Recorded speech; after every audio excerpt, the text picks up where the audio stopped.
Harry is extremely unhappy, and Meghan has exploited him as a money-making tool through dirty conspiracies. Hello, and a very warm welcome back to LVT News, YouTube. I gotta tell you, folks, Harry is miserable. He loves making. He thinks he loves making, and he wants to try to protect her. But what he does not understand is that Meghan does not need to be protected. If you ask me, Meghan did not marry Henry Mountain Windsor. She married a prince.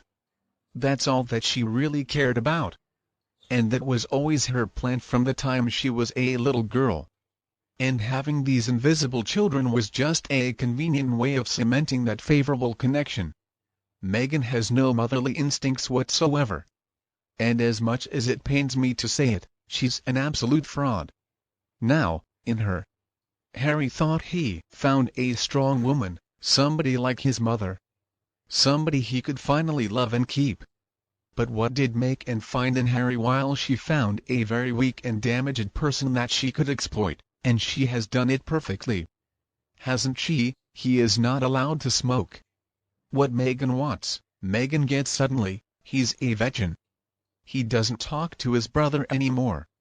And now he's even abandoning the use of his royal style. This ex-mattress actress, yacht girl, who gave up everything supposedly to come to the UK to be the princess, suddenly didn't like it there anymore. And so they decided they had to run off to Canada. And then later on to Los Angeles. Does anybody really buy any of this, though? I sure don't. This marriage is not going to last. Slowly but surely, Meghan really is chipping away at Harry's confidence, his self-esteem. She has alienated him from his family and friends. She has changed him so that nobody can even recognize him anymore.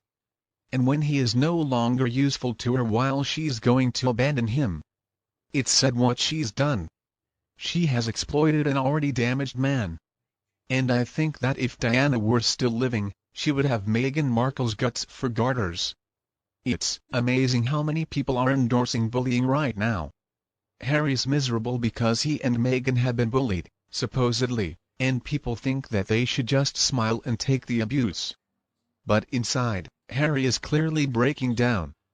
I think Harry has regressed one loss that Meghan entered his life.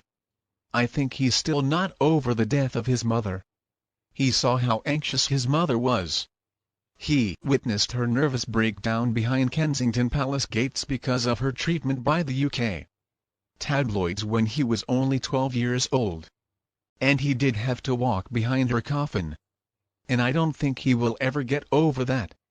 And now, 20 years later, he fell in love with a nasty snake. Harry and Meghan claimed that they've been so bullied by the UK tabloids, the ones in the royal rota, that they have abused Meghan Markle and artificial. No, I mean, again, Harry's just a grown man and he was reliving the same experience that he went through with his mother. He thought, but it was all down to Meghan Markle's manipulation. And I believe that Harry really believed that they were out to get Meghan, just like they were out to get his mother. He couldn't see that. He was just being tricked by Meghan. And, okay, people will say that it's not fair for us to judge Harry, that we don't know what his life is like. We haven't walked a mile in his shoes. Well, all right. I don't think, though, that we really have to have walked a mile in his shoes to see what's going on in this situation. And then how could we forget about Andrew and his friendship with a convicted sex offender who trafficked underage girls to sleep with rich older men? It's pretty easy to see that Andrew and Meghan and Harry are both problems for the royal. In the age of social media, which is where we find ourselves now, there is some scary stuff that goes on. People even killed himself because of bullying going online. Now, Diana never had to deal with that. Thank goodness social media has made bullying a lot worse. And I guess in Harry's view, he's just standing up for himself and his family. It's just sad to me that Meghan has completely brainwashed him. And I worry about Harry's mental health. It looks like he's on the verge of a breakdown. Didn't he say once that he was so depressed that often he didn't even feel like he could get out of bed? Harry has also said that he's so traumatized by the sound of a camera flash to have these reactions almost 25 years after his mother's passing reveals that his mental health is not. It seems like Harry has not gotten the help that he needs. And then Meghan came along, then encouraged his paranoia. She was always reminding him of the danger that they're in. I know his family is going to welcome him back with open arms, but can Harry ever be functional again if he does go through a divorce with Meghan, if he loses her and loses any children? They may or may not have. They thought they were going to be raking in billions with their brand, Sussex Royal. And I think they're still going to try and keep themselves in the spotlight at any costs. And that's why Charles got so upset with them. And they had to pay back everything. They have cash in on Harry's popularity already, and their workload is only going to get to be more. The big thing, though, that they're all interested in is privilege. And especially the money and lifestyle that goes along. Meghan wanted to be able to use that title to make money off of it.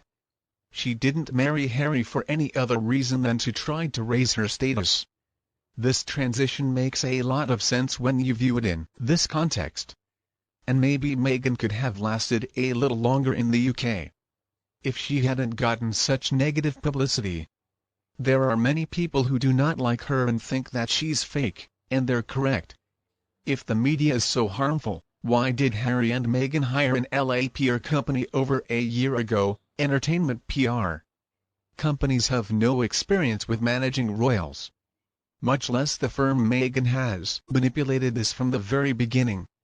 And I'm not going to even go into the long list of her abuses. But her fake naivete is blowing up in her face. The big tragedy of all this mess is that Harry has been eliminated from the only insulation that offered him pride and comfort. He was dedicated to his military associations. He was proud of his participation, and he was the creator of the Invictus Games. But now, all of that is gone. If you look at his face, you can see that he's miserable. He looks like a shell of who he used to be. Meghan has overplayed her hand. This time, though, she tried to manipulate a 1,000-year-old institution. She didn't count on people's reaction to treating a respected icon, a devoted grandmother, so awfully.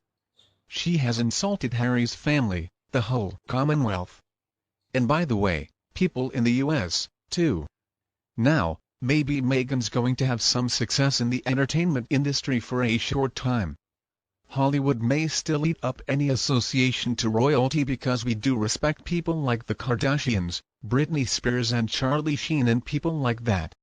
But it's going to fade like so many other people who have made headlines when the public moves on to the next shooting star. She's just going to be a memory very soon. Meghan is so much like Wallis Simpson. She also thought that she could manipulate the crown, and she was wrong. Let's not forget that Wallis was sleeping with a king, so she had a better hand to play, and she is still lost. Her poor husband ended up spending the remainder of his life just trying to figure out something useful to do his life as prince. And then king had been filled with obligations,